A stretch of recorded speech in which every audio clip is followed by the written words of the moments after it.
हर हर महादेव। कहते हैं कि भगवान शिव और माता सती का प्रेम केवल पति पत्नी का प्रेम नहीं था, बल्कि यह शिव और शक्ति के मिलन की एक ऐसी कथा है जिसे सुनकर आज भी भक्तों की आंखें नम हो जाती हैं। आज की कथा है भगवान शिव और माता सती की एक ऐसी प्रेम कहानी जिसमें भक्ति थी, लेकिन साथ ही एक ऐसी परीक्षा भी आई जिसने पूरे संसार को हिला दिया। बहुत समय पहले प्रजापति दक्ष के घर एक कन्या ने जन्म लिया। उस कन्या का नाम रखा गया सती। बचपन से ही सती माता का मन भगवान शिव की भक्ति में था।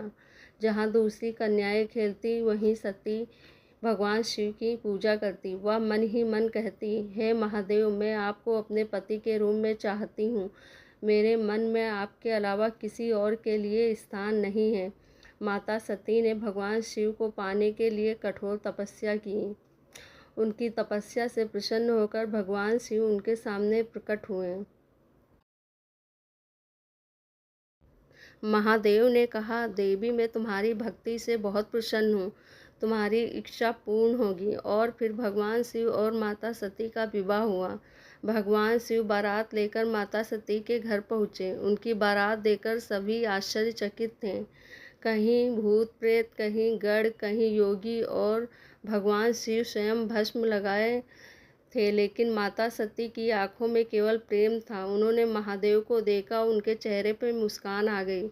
विवाह संपन्न हुआ और माता सती कैलाश आ गई। कैलाश पर दोनों का जीवन प्रेम और भक्ति से भर गया।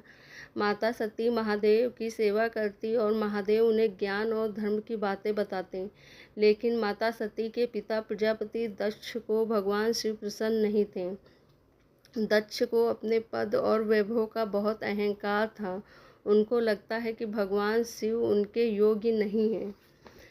एक बार एक सभा में भगवान शिव के प्रति दक्ष के मन में अपमान की भावना जागी। काफ़ी समय बाद दक्ष ने एक बहुत बड़ा यज्ञ का आयोजन किया। उन्होंने सभी देवी देवता और ऋषि मुनियों को बुलाया, लेकिन भगवान शिव और माता सती को नहीं बुलाया। जब माता सती को पता चला कि उनके पिता के घर में बहुत बड़े यज्ञ का आयोजन हो रहा है, तो उन्होंने महादेव से कहा, स्वामी, मेरे पिता के घर इतना बड़ा आयोजन हो रहा, मैं भी वहाँ जाना चाहती हूँ। मगर भगवान शिव ने शांत स्वर में कहा, सती, बिना बुलावे के किसी के घर जाना उचित नहीं होता। वहाँ तुम्हारा अपमान भी हो सकता है। लेकिन माता सती ने कहा, स्वामी, पुत्री को अपने पिता के घर जाने के लिए किसी बुलावे की ज़रूरत नहीं होती है। माता की इच्छा को देखकर भगवान शिव ने उन्हें जाने की आज्ञा दे दी। माता सती अपने पिता के यज्ञ में पहुंची। वहाँ सभी देवी देवता का सम्मान हो रहा था। लेकिन जब माता सती ने देखा कि उनके पति भगवान शिव के लिए यज्ञ में कोई स्थान नहीं रखा गया, तो उन्हें बहुत दुख। उन्होंने अपने पिता से पूछा, पिताजी, आपने सभी देवताओं को यज्ञ में स्थान दिया, लेकिन मेरे पति महादेव का स्थान कहाँ है? दक्ष अहंकार में बोले, मैं उस शिव का सम्मान नहीं कर सकता जिसे न रहने का ढंग है और न पहनने का। यह सुनकर माता सती का हृदय टूट गया। उन्होंने कहा, पिताजी, आपने मेरे पति का नहीं, स्वयं भगवान का अपमान किया है। माता सती ने सभा में सभी की ओर देखा और कहा, जिस शरीर ने ऐसे पिता के घर जन्म लिया, मुझे अब इस शरीर को रखना उचित नहीं है। माता सती ने भगवान शिव का ध्यान किया। उनकी आंखों में आंसू थे। उन्होंने मन ही मन कहा, हे महादेव, अगले जन्म में मुझे आपका ही साथ मिले। और फिर माता सती योगाग्नि के माध्यम से अपने शरीर को त्याग कर दिया। यज्ञ की पूरी सभा हैरान रह गई। देवताओं के बीच शोक छा गया।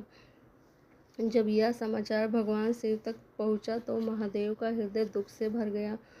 उन्होंने उनके क्रोध से उनकी जटाओं से वीरभद्र प्रकट हुए। महादेव ने आदेश दिया, जाओ, दक्ष के यज्ञ को नष्ट कर दो। वीरभद्र ने यज्ञ स्थल पर जाकर दक्ष के अहंकार को समाप्त किया। भगवान शिव स्वयं माता सती के वियोग से दुखी हो गए। उनके हृदय में सती की स्मृति ही रह गई।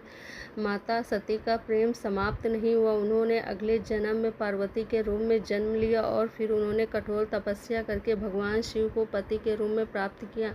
इसलिए शिव और शक्ति का संबंध एक जन्म तक नहीं माना जाता है। अहंकार कितना भी बड़ा हो, पर सत्य और भक्ति से बड़ा नहीं हो सकता है। अगर आपको ये कथा पसंद आई हो तो वीडियो को लाइक करें, चैनल को सब्सक्राइब करें और कमेंट्स में लिखें, हर हर महादेव, जय शिव शंभू।